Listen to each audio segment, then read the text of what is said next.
Kalau kita berbicara tentang stabilitas ekonomi, salah satu indikator yang paling sering digunakan dalam analisis makro adalah variabilitas output atau fluktuasi output real suatu negara. Variabilitas output pada dasarnya menggambarkan seberapa besar naik turunnya aktivitas ekonomi dari waktu ke waktu dibandingkan dengan tren jangka panjangnya. Semakin kecil fluktuasi tersebut, semakin stabil perekonomian negara dalam menghadapi guncangan, baik yang bersumber dari dalam negeri maupun dari eksternal. Dalam kajian ini, kita melihat 10 negara termasuk Indonesia dengan karakteristik ekonomi yang berbeda-beda. Pendekatan yang digunakan adalah membandingkan variabilitas output berdasarkan pergerakan PDB real atau pertumbuhan output terhadap nilai rata-rata atau tren jangka panjangnya. Pendekatan ini lazim digunakan dalam literatur ekonomi makro untuk menilai stabilitas siklus bisnis. Menariknya, hasil perbandingan menunjukkan bahwa stabilitas output sangat dipengaruhi oleh struktur ekonomi dan kapasitas kebijakan makro masing-masing negara. Negara-negara maju seperti Amerika Serikat dan Jepang, misalnya cenderung memiliki variabilitas output yang relatif rendah. Meskipun mereka mengalami siklus resesi dan ekspansi, fluktuasinya cenderung terkendali karena didukung oleh kebijakan fiskal dan moneter yang kredibel serta pasar keuangan yang dalam.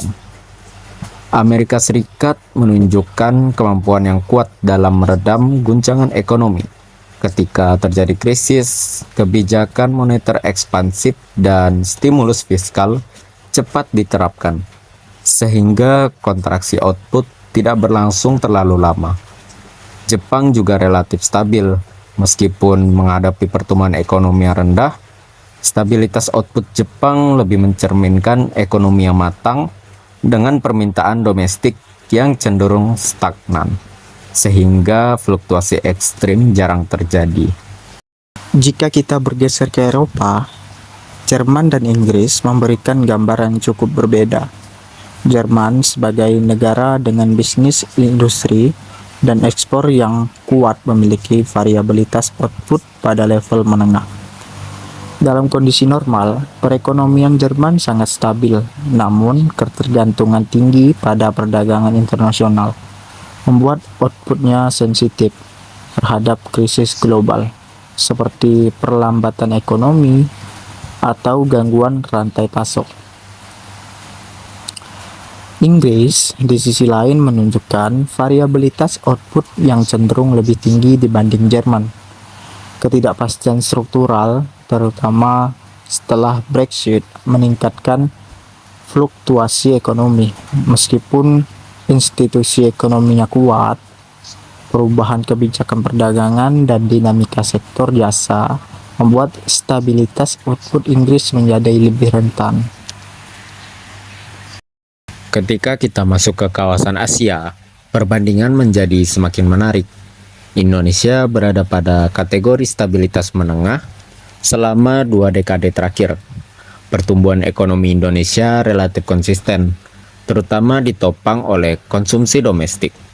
Konsumsi rumah tangga yang besar berfungsi sebagai bantalan ketika terjadi guncangan eksternal, sehingga variabilitas output Indonesia tidak setinggi beberapa negara berkembang lainnya. Namun demikian, Indonesia masih menghadapi tantangan struktural. Ketergantungan pada komoditas dan dinamika global membuat output tetap berfluktuasi, terutama ketika harga komoditas dunia bergejolak. Meski begitu, dibandingkan negara seperti Brazil atau India, stabilitas output Indonesia relatif lebih terjaga.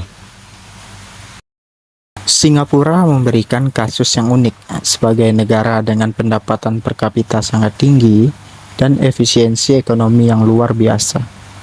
Singapura justru memiliki variabilitas output yang relatif tinggi. Hal ini bukan disebabkan oleh kelemahan fundamental, melainkan karena karakter ekonominya yang sangat terbuka. Ketergantungan pada perdagangan internasional membuat output Singapura sangat sensitif terhadap siklus ekonomi global. Ketika perdagangan dunia melambat, output langsung terpengaruh secara signifikan. Korea Selatan berada di posisi menengah. Struktur ekonominya yang berbasis ekspor manufaktur membuat outputnya berfluktuasi mengikuti permintaan global. Namun, diversifikasi industri dan kapasitas kebijakan pemerintah dalam menjaga stabilitas makro membuat fluktuasi tersebut masih dapat dikendalikan. Tiongkok juga menarik untuk dianalisis. Secara statistik, variabilitas output Tiongkok relatif rendah hingga menengah. Hal ini menunjukkan stabilitas ekonomi yang cukup kuat. Namun, stabilitas tersebut sebagian besar didorong oleh peran aktif pemerintah dalam mengendalikan pertumbuhan melalui kebijakan fiskal, moneter, dan regulasi sektor keuangan. Dengan kata lain, stabilitas output Tiongkok tidak sepenuhnya bersifat pasar, tetapi juga administratif. India dan Brazil sebaliknya, termasuk negara dengan variabilitas output yang tinggi. India mengalami pertumbuhan ekonomi yang cepat, tetapi fluktuatif. Faktor demografis, ketergantungan pada sektor pertanian, serta keterbatasan infrastruktur membuat output mudah bergejolak. Brazil menghadapi tantangan berbeda, yakni volatilitas fiskal, ketergantungan pada komoditas, serta ketidakpastian politik yang secara langsung meningkatkan fluktuasi output.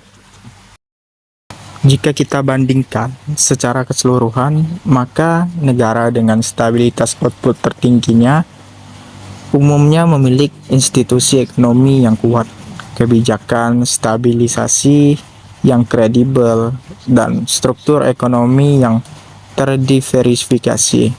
Negara-negara maju cenderung unggul dalam aspek ini.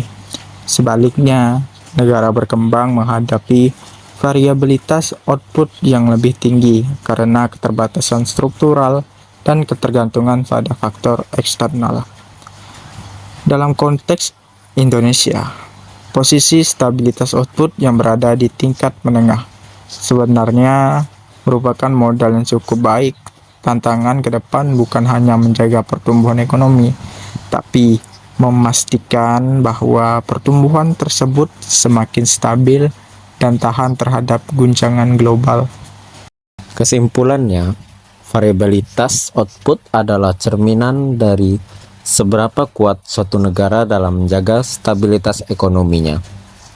Stabilitas tidak selalu berarti pertumbuhan tinggi, melainkan kemampuan untuk mengelola fluktuasi.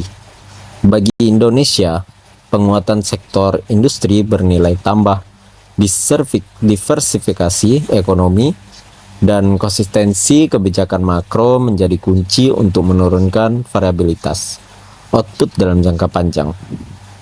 Dengan demikian, analisis stabilitas ekonomi melalui variabilitas output memberikan gambaran yang lebih komprehensif tentang kualitas pertumbuhan dan ketahanan ekonomi suatu negara, bukan sekedar angka pertumbuhan semata.